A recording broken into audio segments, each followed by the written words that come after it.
सरस्वती मैया की।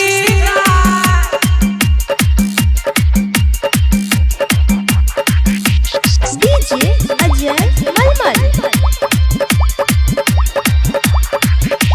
सरस्वती मैया के सजल छे दुआरी, सरस्वती मैया के सजल छे दुआरी।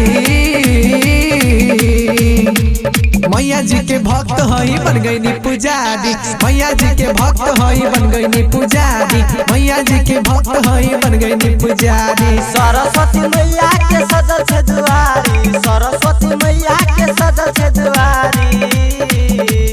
मैया जी के भक्त हई बन गईनी पुजारी, मैया जी के भक्त हई बन गईनी पुजारी, मैया जी के भक्त हई बन गईनी पुजारी।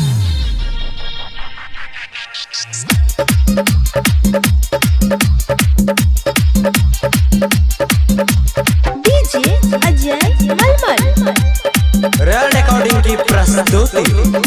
घरे घरे होला मैया तोहरो पूजा नवा, बसंत पंचमी के दिन आवेलु अंगनावा, आवेलु अंगनावा।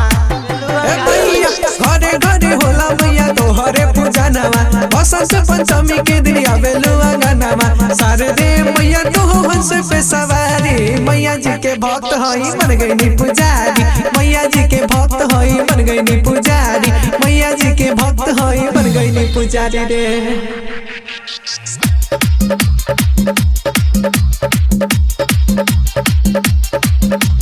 डीजे अजय मलमल।